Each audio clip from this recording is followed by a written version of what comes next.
So doctor గారు ఈ రోజుల్లో చూసుకుంటే అసలు ప్రెగ్నెన్సీ రావడం అనేది చాలా కష్టం అయిపోయింది. సో వన్స్ న్యాచురల్‌గా వచ్చిన తర్వాత వాళ్ళు హ్యాపీగా ఉన్నా, సో సెకండ్ బేబీకి వాళ్ళు ట్రై చేస్తున్నప్పుడు చాలా ప్రాబ్లమ్స్ వస్తున్నాయి. ఫస్ట్‌దే న్యాచురల్‌గా వస్తే సెకండ్‌ది కూడా అలాగే రావాలని చాలా ట్రై చేస్తూ డిలే అయిపోతుంది వాళ్ళకి. సో అసలు అలాంటి ప్రాబ్లమ్స్ ఎందుకు వస్తున్నాయి? ఫస్ట్‌ది న్యాచురల్‌గా వస్తే సెకండ్‌ది కూడా న్యాచురల్‌గానే వస్తుందంటారా? ఒకవేళ రాకపోతే ఏంటి సొల్యూషన్ అంటారు?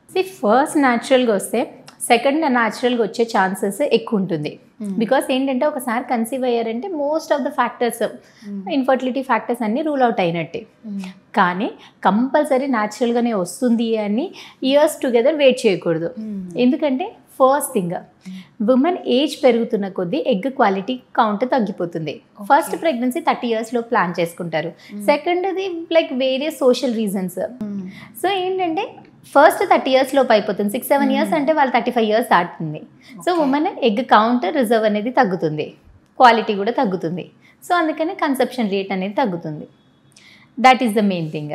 సెకండ్ థింగ్ ఏంటంటే ఫస్ట్ సిజేరియన్ అయింది అనుకోండి, ఎప్పుడైనా స్కార్ డిఫెక్ట్ కానీ అక్కడ ఏదైనా ప్రాబ్లం ఉందనుకోండి, ఫస్ట్ సిజేరియన్, ఇప్పుడు సిజేరియన్ సెక్షన్ రేట్ కూడా ఇంక్రీజ్ అవుతుంది.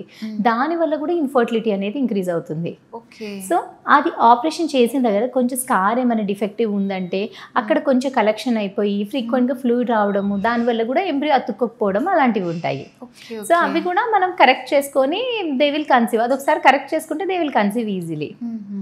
ఓకే. సో తర్వాత మనకి ఆఫ్టర్ డెలివరీ ఫస్ట్ ప్రెగ్నెన్సీ వచ్చినా కానీ తర్వాత కూడా ట్యూబ్స్లో ప్రాబ్లం వచ్చే ఛాన్స్ ఉంటుంది. డెలివరీలో టైంలో కానీ తర్వాత కానీ ఏమైనా ఇన్ఫెక్షన్స్ వస్తే ఆ ట్యూబ్స్లోకి స్ప్రెడ్ అయితే ట్యూబ్స్ బ్లాక్ ఉండే ఛాన్సెస్ ఉంటుంది. సో ఇలా మల్టిపుల్ ఫ్యాక్టర్స్ వల్ల ఫస్ట్ది ఈజీగా కన్సీవ్ అయినా సెకండ్కి ఎఫెక్ట్ అయ్యే ఛాన్సెస్ ఉంటుంది. సో సెకండరీ ఇన్ఫర్టిలిటీ కూడా ఇప్పుడు చాలా రైజ్ అవుతుంది. సో ప్రాబ్లం ఏంటి అనేది మన దగ్గరకు వస్తే మేము కేర్ఫుల్గా అడ్రస్ చేసి అప్రోప్రియేట్గా మెడికల్ మేనేజ్మెంట్ లేకపోతే సర్జికల్గా కరెక్ట్ చేసుకుంటే వాళ్ళు ఈజీ కన్సీవ్ అవుతారు.